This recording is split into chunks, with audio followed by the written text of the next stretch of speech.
As a kid, I spent a lot of time being frustrated by my younger brother, sometimes to the point of violence. And our favourite torture strategy for each other was to give each other a Chinese burn, which is where you twist the skin on the forearm of your victim so that they feel this burning sensation. And I reckon that sometimes buying products or services is a bit like getting a Chinese burn. For instance, recently I realised that my credit card had expired, and I thought that's a bit weird. Why haven't I got a replacement card?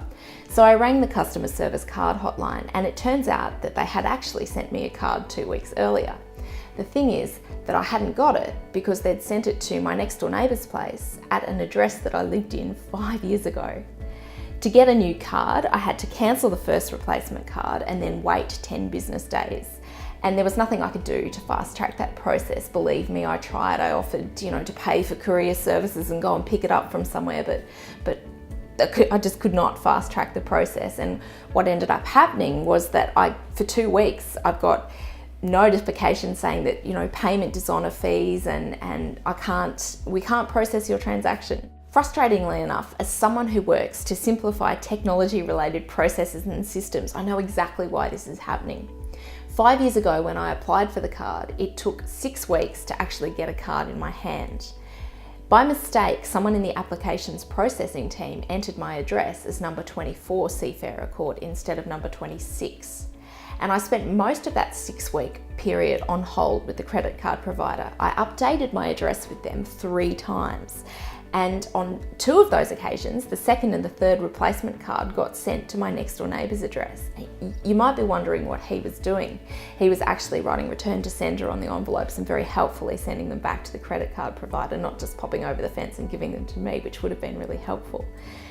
If I was a betting woman, I would say that my provider has an applications database and a customer database. And when the card was approved, I moved from applications to customer. And when I rang to update the address, the applicant database was updated, not the customer database, which still had my neighbour's address on it.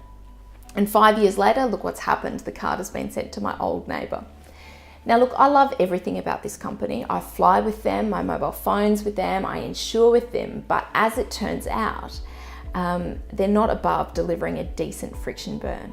And I think that there are 2 things that we can learn from this example. One is that being a big, busy, dynamic business doesn't mean that we're above making mistakes. And in actual fact, I think it can make it easier for us to make mistakes because it can be harder to spot these friction black spots between systems. And we absolutely need to fix them because as you can tell from my story, I'm really frustrated, and that's with a company that I absolutely love.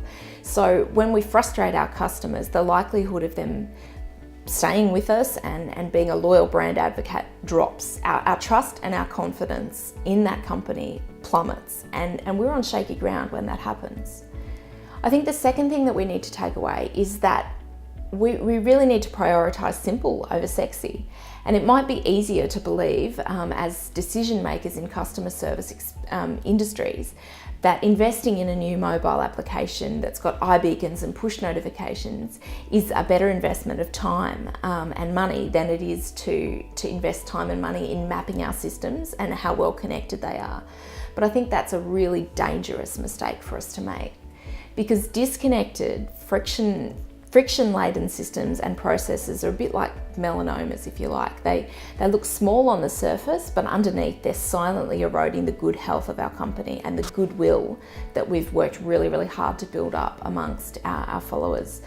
And if we want to drive sales and build loyal brand advocates, we need to make it our mission to get free from friction.